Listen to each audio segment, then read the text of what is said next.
School of Arts and Social Sciences, University of the Gambia, Dr. Pierre Gomez, and the Charge d'Affaires of the French Embassy were unanimous in their statements concerning the significance of the program. Well, the three-day international colloquium organized by the University of the Gambia School of Arts and Social Sciences is the first of its kind since the university was initiated some 12 years ago. This colloquium is expected to stimulate the minds of intellectuals and the many participants who have come back here to learn about essentially how to communicate with the other and how that communication can effectively be used so that languages that have been around for many years are not extinct. Ebrima Baldch reporting for Grts from the Paradise Suites Hotel. The government of the Gambia, in collaboration with the World Food Programme, on Tuesday launched a new capacity development project. The project, as Fatou Jassi reports, is aimed at establishing a national school feeding program. The World Food Programme has for the past 40 years been providing assistance in the area of school feeding in the country.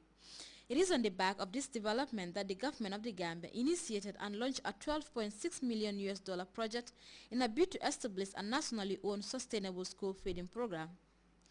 The World Food Programme and partners revealed that school feeding has a positive impact on the education system. Evidence shows that school feeding greatly enhances the attainment of the education goals of the country by contributing to increased enrollment and completion rates.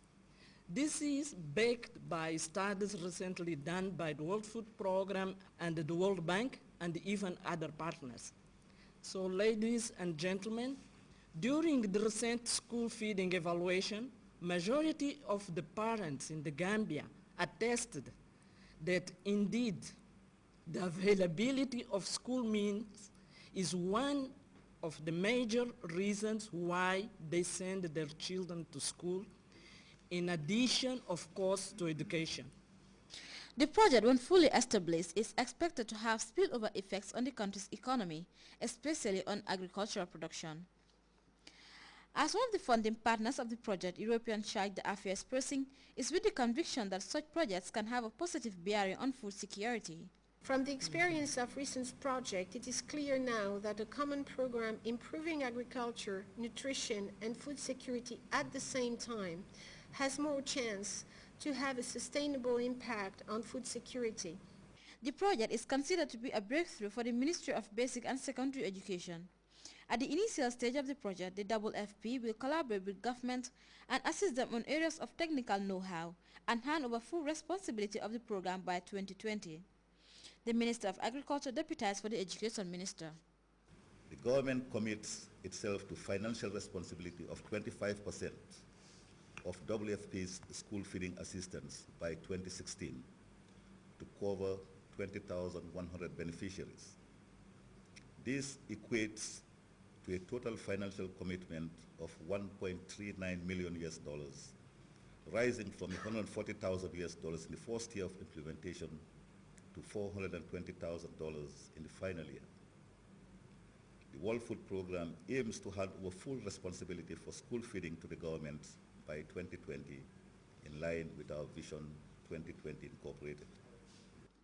Through this project, WFP is expected to intensify and promote the school feeding program.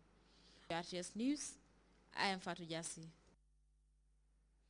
Deputies at the National Assembly have adopted the financial statement and activity report of GAMTAL.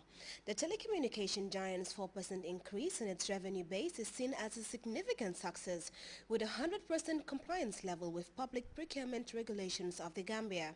But as we hear in this report, the company's aging in network infrastructure and near obsolete equipment are drawbacks to its advancement.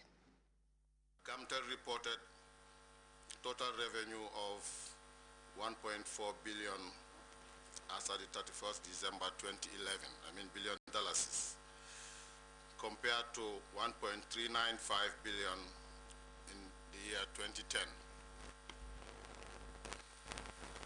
This represents an increase of $0.055 billion, representing 4% increase with a gross profit margin of 33%. The increase in revenue is attributed to increase in international interconnection, data revenue in the area of internet services, and also services that corporate customers.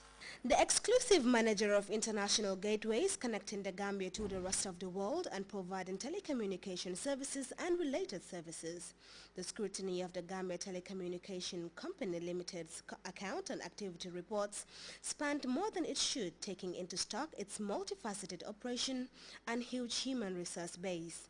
The brand Gamtel, which has seen successful years, once ranked amongst one of the best in Africa, to what it is today. Members and subject matter specialists made a thorough scrutiny of its operation, even as a 4% growth of its revenue base was recorded in 2011. Taxation charge for the year is 23 million from 41 million. That being charged on the revenue. The loss for the year, having accounted for the tax, has increased to 85 million from 63 million. Going to the balance sheet,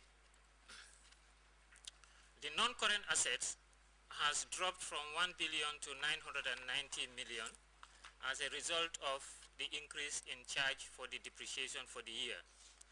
Gamtel's activity report state questions and recommendations with particular focus being paid on its aging network infrastructure and out-of-date equipment. Even the services provided by Gamtel, especially the revitalization of fixed telephone lines, was looked into, looking at market dynamics and how the company can survive competition with evolving technology by the minute.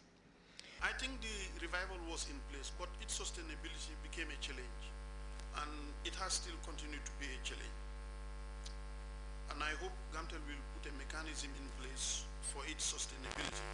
The other point is, I think it's a question. When we talk of aging infrastructure, what are we talking about? Is it the fiber optic cable, or are there other things that are related to aging infrastructure? I've seen that a technician on this side was receiving $40,938 is 75 budut per month, which is even far more than some of the senior officers who are earning that salary. According to the list that was provided to us, is the second largest pay.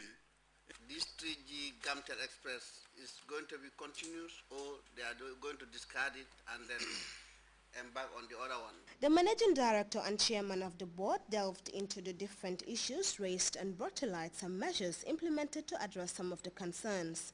Gamtel has embarked on some capital-intensive projects with the aim of upgrading and introducing new telecom services in response to the growing challenges of competition with the increasing demand of customer requirements.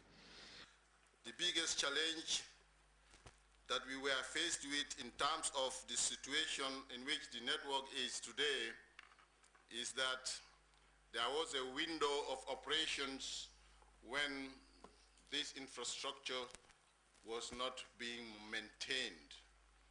As a result, coupled with a lot of vandalism, cable theft, sabotage, and so on, the infrastructure, I mean both the fiber and the copper infrastructure, suffered a lot. Ever since we've been working with the police in maintaining a fixed line, it is important that we get materials in stock. And this is where our biggest challenge is. The auditors chipped in with a different line of concern over the ownership of the company, whose document is not updated, bearing legal penalties. The Assembly's Public Accounts and Enterprises Committee subsequently adopted the activity report and financial statement for the year 2011 with TSA's intervention, just what the telecoms company needs at this stage of its operations. In his word, much needs to be done to restore the company's former glory, looking at what Gamtel was, what it is now, and what the company should focus on to better its operations. For GRTS News, I am Ajami Sise. Over 3,000 volunteers from across the country on Sunday stormed the president's farm for a harvesting exercise. Our Fatujasa reports